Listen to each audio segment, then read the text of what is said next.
Bonsoir et bienvenue sur Globe Criminel. Nous allons ensemble découvrir des histoires les plus mystérieuses aux enquêtes les plus captivantes. Alors, n'attendez plus, attachez vos ceintures pour une aventure où le crime n'a pas de frontières.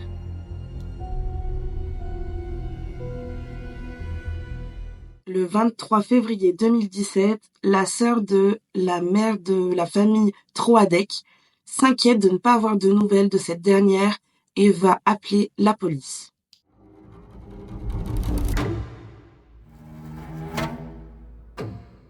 Suite à l'alerte de sa sœur, les enquêteurs vont se rendre compte que la famille Troadec n'a pas donné signe de vie depuis le 16 février 2017. Les Troadec habitent dans un secteur pavillonnaire à côté de Nantes, près de Orvaux. Alors, la famille se compose donc du père, Pascal Troadec, 49 ans, il est plasturgiste de la région. La mère, Brigitte Troadec, qui elle aussi a 49 ans et qui est fonctionnaire du Trésor public. Ses deux parents ont deux enfants, donc Sébastien Troadec, 20 ans, qui lui est étudiant, et Charlotte Troadec, qui elle est étudiante et qui a 18 ans.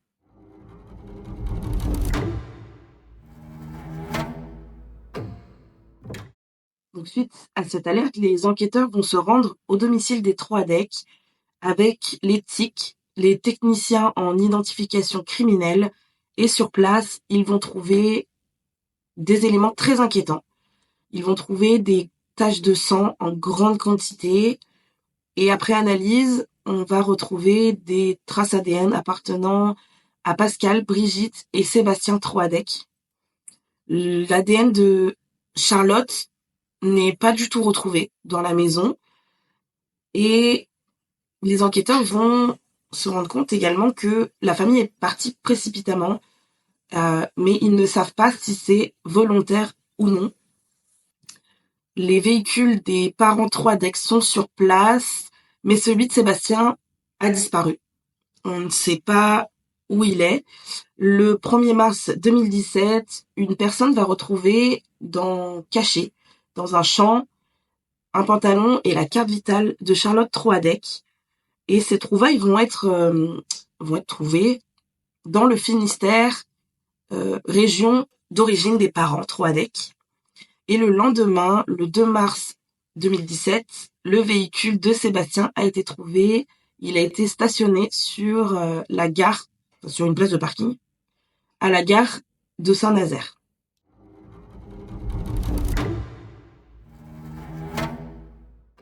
Suite à cette découverte, les enquêteurs vont se pencher sur le fils Troadec, Sébastien.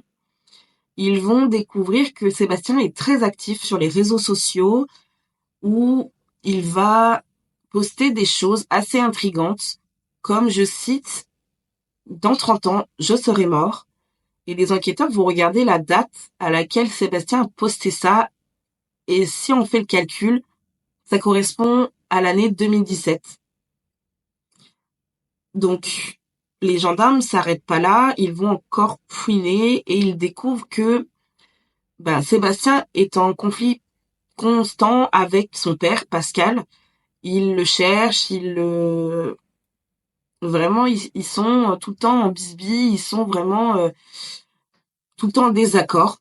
Alors, vous me direz que à 20 ans, on cherche. Voilà. Je sais que personnellement, à 20 ans, je cherchais beaucoup ma mère, mais c'est pas pour autant que je suis passée à l'acte. Donc, les enquêteurs vont se pencher également sur son passé judiciaire et, fait intéressant, en 2013, Sébastien avait été arrêté pour provocation non publique à la discrimination, à la haine ou à la violence. C'était pour faire suite à un message qu'il a posté sur un réseau social où il a clairement écrit, je cite, « Je vais prendre les armes, je vais aller au lycée de Orvaux et je vais tuer tout le monde. »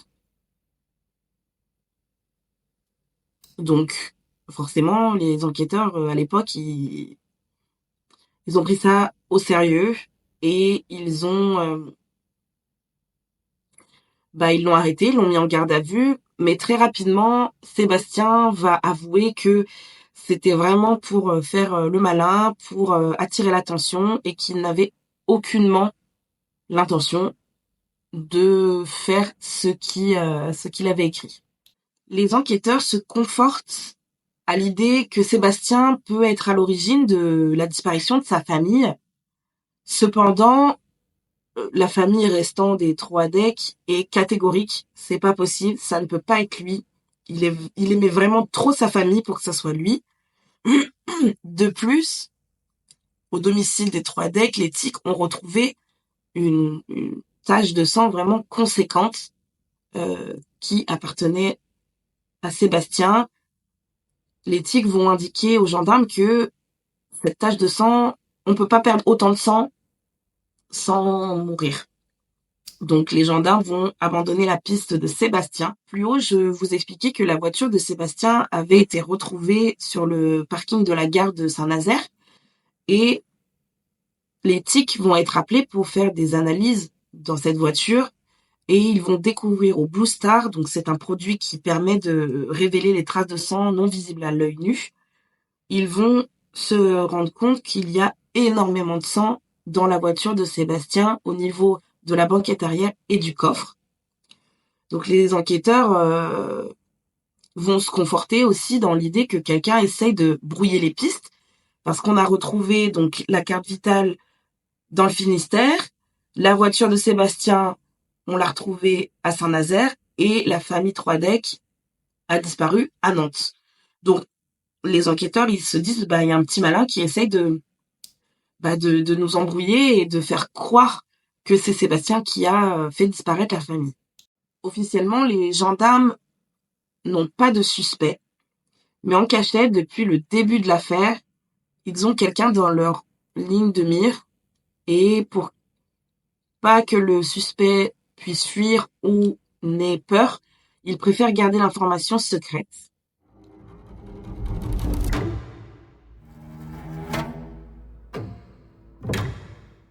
Pendant la Seconde Guerre mondiale, le grand-père Troadec aurait trouvé des lingots d'or et des pièces d'or qui auraient été volés par les Allemands durant l'occupation. Les Allemands auraient pillé la Banque de France et en embarquant dans des bateaux auraient fait tomber ces lingots dans l'océan. Et un jour où le grand-père Troadec est sur la plage en train de marcher tranquillement, il va tomber sur ces lingots, il va récupérer le magot, le cacher dans un premier temps dans un immeuble qu'il avait acheté à l'époque, et pour finalement le récupérer en 2006 pour le cacher dans son domicile, dans son garage. Alors, je dis aurait parce qu'on ne sait pas si ce magot existe, si ces pièces d'or existent. On ne sait pas, on ne saura jamais. Donc, le grand-père Troadec décède en 2019 et il va emmener ce secret avec lui. La grand-mère Troadec va être hospitalisée en 2010 et Pascal va venir voir sa mère et va lui demander les clés de chez elle. Et dans sa tête, la grand-mère Troadec va s'imaginer que Pascal a volé le magot. Il est allé fouiller en son absence pour trouver le magot et le voler. Donc, toute cette histoire, vraie ou fausse, a fait naître chez un des membres de la famille Troadec une envie de vengeance, une envie de récupérer ce magot. Et cette personne, c'est Hubert Kawissin. Donc la sœur de Brigitte Troadec, durant sa première audition le 23 février 2017, va indiquer aux enquêteurs que il y a une personne depuis des années qui se comporte très bizarrement avec la famille Troadec et qui se comporte encore plus bizarrement depuis la disparition de ces derniers, c'est Hubert Kawissin, qui est le compagnon de Lydie Troadec, qui elle-même est la sœur de Pascal Troadec.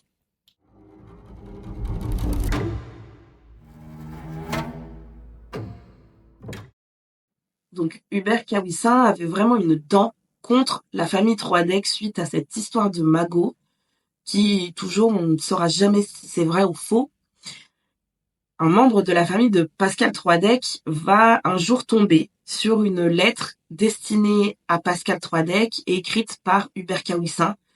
Cette lettre sont des menaces de mort, clairement. On peut pas faire plus simple. C'est écrit noir sur blanc. Et là, les enquêteurs vont vraiment se conforter dans l'idée que ça peut être potentiellement Hubert Kawissin qui a fait disparaître la famille Troadec. Le 5 mars 2017, Lydie Troadec et Hubert Kawissin ont été placés en garde à vue. Des traces ADN ont été retrouvées au domicile des Troadec qui correspond à Kawissin. Et ils vont également en retrouver dans le véhicule de Sébastien. Donc c'est lui qui jouait un jeu de piste avec les enquêteurs en mettant tout un peu partout. Et donc, dans son audition, Kawissin va avouer très rapidement qu'il est l'auteur du quadruple meurtre de la famille Troadec. Alors, Kawissin est mis en examen et écroué pour assassinat et atteinte à l'intégrité de cadavre.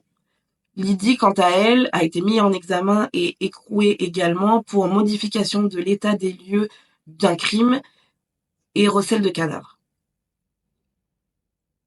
Le mobile du crime serait la jalousie et un différend lors de l'héritage suite au décès du grand-père Troadec. Le 10 mars 2017, des fragments de corps et des bijoux appartenant à la famille Troadec ont été retrouvés dans le Finistère, dans la ferme appartenant à Hubert Kawissin. Le 21 mars 2017, l'analyse ADN des fragments de corps sont arrivés et ils appartiennent à Pascal, Brigitte, Sébastien et Charlotte Troadec.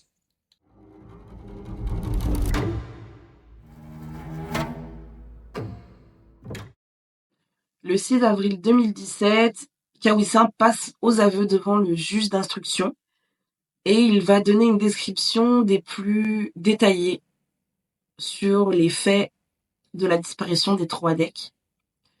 Donc après avoir eu une grosse discussion avec la grand-mère Troadec, ce que Kawissin va retenir, c'est que donc la grand-mère Troadec soupçonnait fortement Pascal d'avoir volé le magot du grand-père Troadec. Et elle va lui mettre dans la tête que les Troadec ont changé de train de vie. Elle va leur dire, mais regarde, Pascal et Brigitte, ils partent en voyage, souvent. Ils se sont achetés des nouvelles voitures de luxe, pour pas citer la marque, mais Audi. Donc, elle va leur dire, mais regarde, toi et Lydie, vous galérez chaque fin de mois, alors que eux, ils mènent la belle vie. Et ça, dans l'esprit de Kawissin, c'est vraiment injuste. Il prend vraiment ça pour une injustice, et vraiment, ça va encore plus me faire monter la colère en lui. Donc après, l'enquête va déterminer que les Troadec partaient certes en vacances, mais ils partaient dans des campings à moindre frais. Les voitures qu'ils s'étaient achetées, c'était des voitures d'occasion, achetées beaucoup moins cher qu'une voiture neuve, et que, comme tout le monde, les fins de mois étaient difficiles. Donc le soir des faits, Kawissin se rend au domicile des Troadec dans l'espoir de retrouver le magot volé. Donc il va se mettre à la fenêtre des Troadec et avec j'allais dire un stéthoscope, mais non. Mais en gros, il va écouter à la fenêtre pour savoir si les Troadec sont présents au domicile. Il va se rendre compte qu'ils sont présents, donc il va prendre la décision de passer par le garage. Et à ce moment-là, donc il rentre par le garage. À ce moment-là, Pascal Troadec entend le bruit, va se munir d'un pied de biche et va dire à ses enfants de remonter dans leur chambre. Il va dire à Brigitte de se cacher parce qu'il y a quelqu'un dans le garage. Et alors, pourquoi ne pas appeler la police? Je ne sais pas. Mais voilà, il se munit de son pied de biche, il va dans le garage et là, il tombe nez à nez avec Kawissin. Et une bagarre s'enclenche à coups de pied de biche. Kawissin va rapidement prendre le dessus sur Pascal, va lui asséner un énorme coup derrière la tête qui va mettre le père de famille à terre. Kawissin ne s'arrête pas là. Il va fouiller chaque pièce de la maison pour essayer de retrouver les membres de la famille. Donc, il retrouve Brigitte, il lui met un coup de pied de biche. Pareil, elle est au sol. Il retrouve Charlotte, coup de pied de biche, elle se retrouve au sol. Et pour Sébastien, il va expliquer que la lutte a été un peu plus compliquée parce que Sébastien a 20 ans, il est dans la fleur de l'âge.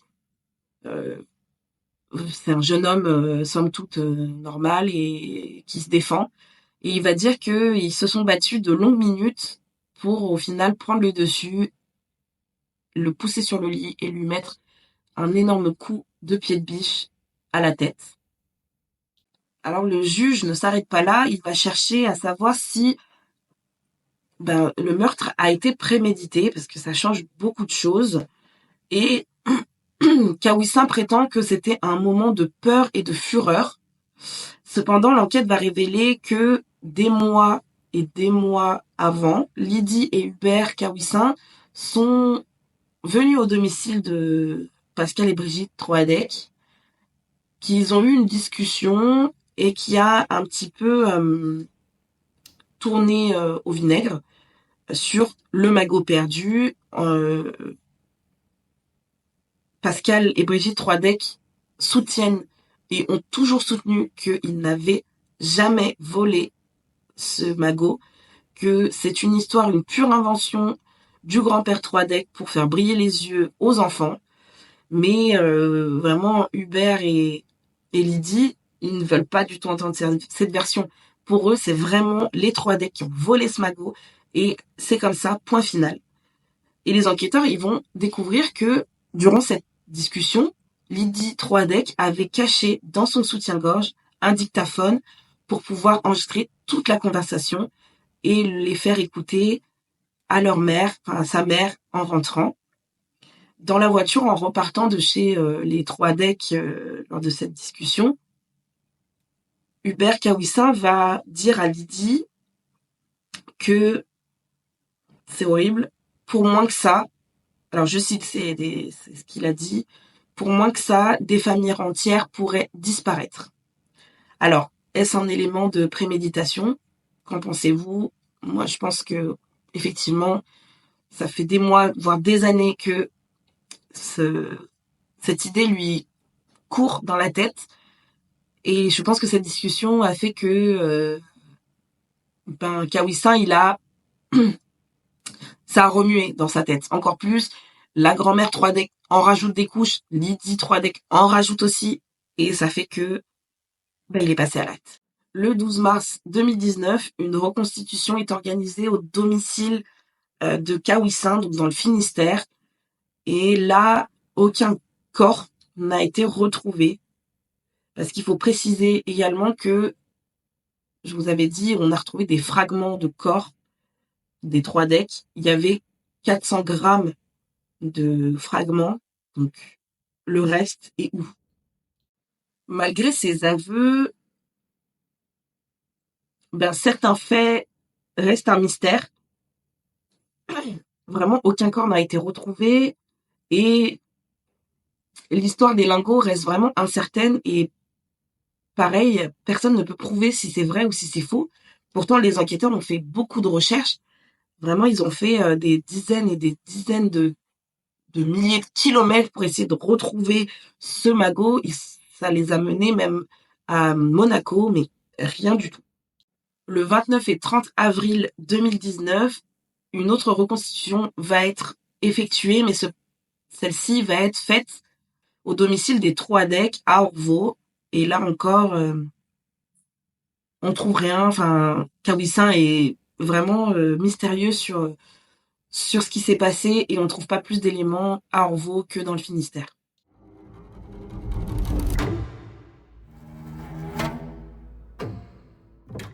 Donc, le juge va ordonner de faire passer à Hubert Kawissin une expertise psychiatrique Et le psychiatre va conclure qu'au moment des faits, Hubert Kawissin a eu une altération du discernement. Cependant, 1 an après cette première expertise, une contre-expertise va être menée et les conclusions sont complètement différentes. Pour le deuxième psychiatre, Hubert Kawissin n'a eu aucune altération du discernement. Donc le procès de Hubert Kawissin et Lydie Troadec va commencer le 22 juin 2021 aux Assises de Nantes. Donc Kawissin est âgé de 50 ans et Lydie Troadec est âgée également de 50 ans. Ils sont jugés pour l'un de meurtre précédé, accompagné ou suivi d'un autre crime et atteinte à l'intégrité de cadavre. Et pour l'autre, donc pour Lydie Troadec, elle est accusée de recel de cadavre et modification des preuves d'un crime. Le 6 juillet 2021, les peines maximales, donc prison à perpétuité pour Kawissin et 3 ans de prison pour Lydie Troadec, sont requises par le parquet. Et finalement, le 7 juillet 2021, Kawissin est reconnu coupable pour les meurtres de Pascal, Brigitte, Charlotte et Sébastien Troadec. Il est condamné à 30 ans de réclusion criminelle et il échappe de peu à la perpétuité grâce au psychiatre qui a fait pencher la balance pour que la cour retienne l'altération du discernement. Lydie Troadec, quant à elle, a été reconnue coupable également de ses chefs d'accusation et elle va être, alors moi je trouve que c'est pas beaucoup, elle va être condamnée à 3 ans de prison ferme, dont 1 avec sursis, donc elle va faire 2 ans de prison ferme. Kawissin est également condamné à payer une indemnisation à la famille des victimes, donc au parti civil, à hauteur de 45 000 €. Il va faire appel de cette décision car il trouve que cette indemnité est beaucoup trop importante. Quant à elle, Lydie Troadec a été libérée assez rapidement et placée sous contrôle judiciaire, au plus grand drame des parties civiles qui s'attendaient qu'elle fasse toute sa peine. Par contre, elle a été